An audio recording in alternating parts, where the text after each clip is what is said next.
Good morning दोस्तों। आज की वीडियो में बात करेंगे जो आपका ब्रोकन हार्ट का प्लांट है उसकी इंडोर कैसे आप ध्यान रख सकते हैं, कैसे केयर कर सकते हैं। कुछ इंपॉर्टेंट चीज़ें मैं आपको बताऊंगा जो अगर आप फॉलो करेंगे अपने प्लांट में तो इंडोर आपका जो पौधा है बहुत ही ज़बरदस्त तरीके से ग्रोथ दिखाएगा और बिल्कुल आपको प्रॉब्लम्स नहीं होंगी। तो चलिए शुरू करते हैं फ्रेंड्स। मेरा नाम अक्षय और मैं आप सब लोगों का the right gardening YouTube channel में स्वागत करता हूँ।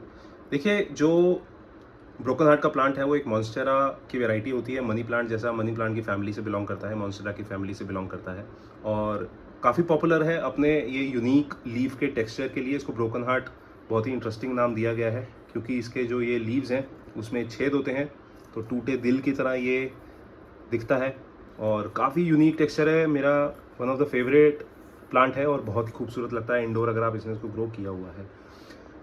लाके ये नर्सरी से वैसे मैं लेके आया था। इसको आप खुद प्रोपोगेट भी कर सकते हैं। आप इसको रेगुलरली इसकी जो स्टेम्स हैं उसको कटिंग कर सकते हैं और वो कटिंग को पानी में आप डालेंगे तो जब जड़ें पकड़ ले वो कटिंग आप उसको मिट्टी में ट्रांसफर कर दीजिए। नए प्लांट्स आप फिर प्रोपोगेट कर सकते हैं, आराम से ग्रो कर सकते हैं। कोई भी फॉलिएज वाला प्लांट हो, चाहे वो मनी प्लांट हो, चाहे वो ब्रोकन हार्ट प्लांट हो या कोई भी जो पत्ते वाला पौधा है, आसानी से प्रोपोगेट किया जा सकता है और उसको एक पौधे से, एक मदर प्लांट से मल्टीपल प्लांट्स आप बना सकते हैं। फिर वो प्लांट्स आप गिफ्ट कर सकते हैं, आप अपने गार्डन को और बड़ा कर सकते हैं, गार्डन में लगा सकते हैं, बहुत सारी चीज़ें कर सकते हैं। आप पे डिपेंड करता है क्या करना चाहते हैं आप। तो ये वाला पौधा हालांकि मैं नर्सरी से लेके आया था, काफ़ी सस्ता पौधा मिला मुझे, 50 रुपये का पौधा मिला ये। क्योंकि छोटा पौधा है इसलिए सस्ता मिल गया। बड़े ब्रोकन हार्ट के जो प्लांट है वो महंगे मिलते हैं क्योंकि फिर उनको बड़ा करने में टाइम और एनर्जी और रिसोर्सेज जाते हैं नर्सरी वालों के, तो इसलिए वो महंगा बेचते हैं उसको। लाके मैंने ये 5 इंच के सिरेमिक के सफ़ेद रंग के गमले में इसको लगा दिया है। इंडोर्स अगर आप पौधे लगा रहे हैं तो मैं रेकमेंड करूँगा सिरेमिक में ही लगाइए क्योंकि सिरेमिक जो है बाय अपना नेचर जो है उसका ठंडा रहता है और आपका जो प्लांट है वो भी ठंडा रहेगा। उसकी जो मिट्टी है बहुत ज़्यादा गर्म नहीं रहेगी, ठंडा रहेगा। और जो पानी है वो बहुत जल्दी सूखेगा नहीं। जब सिरेमिक में आप लगाते हैं तो पानी पौधे का बहुत जल्दी सूखता नहीं है, ज़्यादातर जो मॉइस्चर है वो रिटेन हो जाता है।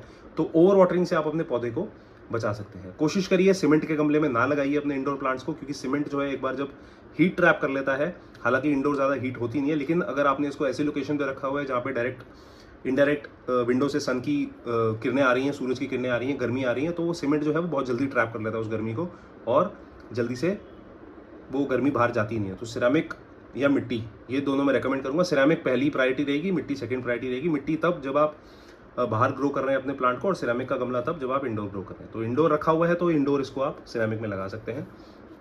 और एक वैसे तो बने बनाए पॉटिंग मिक्स भी आते हैं इंडोर प्लांट्स के, वो आप ऑनलाइन ले सकते हैं और यूज़ कर सकते हैं। लेकिन अगर आपको वो यूज़ नहीं करना तो मैं एक इंडोर प्लांट्स के लिए एक बेसिक पॉटिंग मिक्स यूज़ करता हूँ जिसमें 50% मिट्टी और 50% वर्मी कंपोस्ट या 50% गाय गाय के गोबर की खाद, आप पे डिपेंड करता है आप कौन सा फर्टिलाइजर यूज़ करना चाहते हैं। इन दोनों को अच्छे से मिक्स करिए, पूरी पोरस मिट्टी बना लीजिए, वेल ड्रेन्ड मिट्टी बन जाएगी और इसको आप मनचाहे अपने गमले में लगा सकते हैं। अब इसकी लोकेशन की बात करते हैं, इसको कहाँ लगाना है। क्योंकि ये एक इंडोर प्लांट है तो इसकी जो लाइट की रिक्वायरमेंट है आपको समवट पूरी करनी पड़ेगी। वैसे तो अल्ट्रावायलेट रेज वाली लाइट्स आती हैं जो इंडोर्स आप लगा सकते हो और इसकी जो लाइट रिक्वायरमेंट्स है वो पूरी कर सकते हैं, लेकिन ज़्यादातर लोग वो नहीं कर पाते।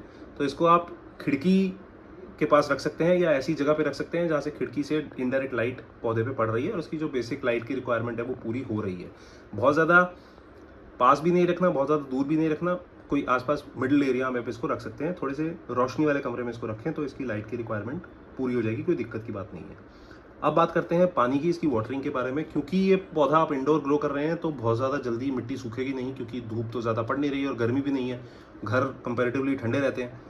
तो हफ्ते में एक बार या 15 दिन में एक बार आपने इसको पानी देना है, ठीक से पानी देना है। ऊपर थोड़ी सी जगह से छोड़ दीजिए और फिर वो पानी से ना भर दीजिए। जैसे ये मान लीजिए ये आधा इंच जगह मैंने छोड़ी हुई है तो मैं जब भी पानी देता हूँ तो ये भर देता हूँ, तो धीरे धीरे जो पानी है वो नीचे एब्जॉर्ब हो जाता है और मॉइस्चर पूरे प्लांट में अवेलेबल रहता है। तो 10-15 दिन में एक बार ही पानी दीजिए, आपका जो है ये प्लांट सही तरीके से ग्रोथ करता रहेगा। ओवर वाटरिंग मत करिए। कभी कभी लोग क्या करते हैं कि पौधा है तो डेली वाटरिंग की ज़रूरत होती है, ऐसा नहीं होता। जिस तरीके से हर इंसान की डाइट अलग होती है, उसके शरीर के हिसाब से होती है, वैसे ही पौधे होते हैं। सबकी रिक्वायरमेंट फर्टिलाइज़र की, पानी की, धूप की एक जैसी नहीं होती, अलग अलग होती है। तो आपको समझना पड़ेगा और जिस तरीके से आप अपने पौधे का केयर शेड्यूल बना रहे हैं उसके हिसाब से आपको एडजस्ट सब चीज़ों को करना पड़ेगा, तभी आपका पौधा जो है वो अच्छे से ग्रोथ करेगा। तो ठीक ठाक पानी दीजिए, ठीक ठाक जगह पे रखिए जहाँ इसकी लाइटिंग रिक्वायरमेंट पूरी हो जाए। अब बात करता हूँ फर्टिलाइजेशन के बारे में। इसको 15 से 20 दिन में एनपीके या लिक्विड सीवीड एक्सट्रैक्ट जैसा बैलेंस फर्टिलाइजर दे सकते हैं। मैं प्रेफर करूँगा एनपीके क्योंकि ये एक फॉलिएज वाला प्लांट है, इसमें वेजिटेबल्स और फ्रूट्स नहीं है, तो हम कुछ कंज्यूम नहीं करेंगे, एडिबल प्लांट नहीं है, तो हम थोड़ा सा केमिकल फर्टिलाइजर इसमें अप्लाई कर सकते हैं। तो एनपीके का 19-19-19 या 20-20-20 रेशो वाला फर्टिलाइजर आप ला सकते हैं। 1 लीटर पानी में 1 चम्मच अच्छे से डाइल्यूट करिए और वो पानी फिर 100 से 125 ml डायरेक्टली सॉइल में भी दे सकते हैं और ऊपर प्लांट में स्प्रे भी कर सकते हैं। अब बात करते हैं इसमें किस तरीके के कीड़े मकोड़ों का अटैक होता है। इसमें एक काम आपने करना है, जब आप इस प्लांट को इंडोर रखें, तो इंडोर जब आप प्लांट ग्रो करते हैं तो प्लांट में कभी कभी मिट्टी इकट्ठी हो जाती है, क्योंकि घरों में झाड़ू वाड़ू लगते हैं तो मिट्टी थोड़ी सी जमा होनी शुरू हो जाती है और डस्ट इकट्ठी हो जाती है। तो जब डस्ट लीफ पे इकट्ठी हो जाती है तो उसको ब्रीथ करने में प्रॉब्लम होता है, क्योंकि पोर्स होते हैं पत्तियों पे छोटे छोटे, जिससे जो प्लांट है वो ब्रीथ करने में हेल्प करता है, ब्रीथ करता है, प्लांट सांस लेता है पत्तियों से।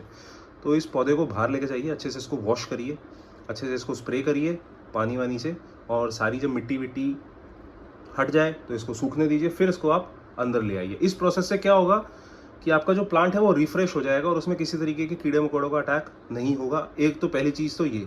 फिर भी अगर किसी कीड़े मकोड़े का अटैक हो गया है तो लिक्विड सोप का सोल्यूशन आप बना सकते हैं घर में खुद, या बने बनाए नीम ऑयल कॉन्सेंट्रेट्स आते हैं, आप उनको भी यूज़ कर सकते हैं। दोनों कम्प्लीटली ऑर्गेनिक हैं, कोई दिक्कत नहीं है, बहुत ज़्यादा केमिकल नहीं होता।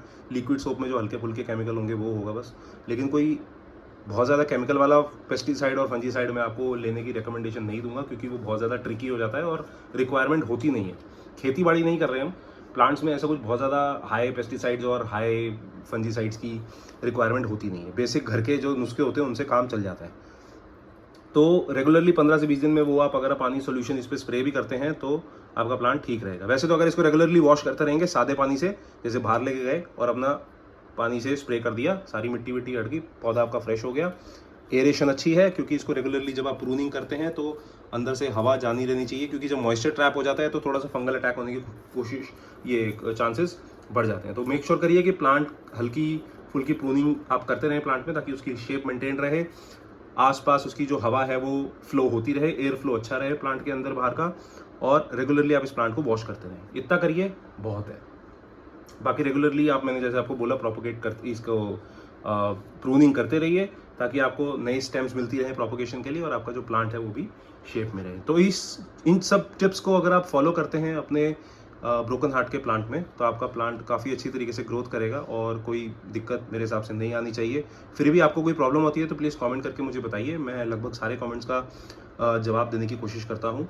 और अगर इस प्लांट के बारे में आपने कुछ नया सीखा है या कुछ नया आपको मालूम है, कोई नई जानकारी है, तो प्लीज़ हमको कमेंट सेक्शन में बताइए, ताकि बाकी लोग भी आपके एक्सपीरियंस से कुछ सीख सकें। और अगर आपको ये वीडियो अच्छी लगी तो प्लीज़ लाइक कमेंट शेयर ज़रूर कर दीजिए, और मेरे चैनल पर अगर आप पहली बार आए हैं तो प्लीज़ सब्सक्राइब कर लीजिए, ताकि रेगुलरली ऐसे प्लांट्स मैं आपको लाके अपडेट्स शेयर करता रहूँ। तब तक के लिए अपना बहुत सारा ध्यान रखिए फ्रेंड्स।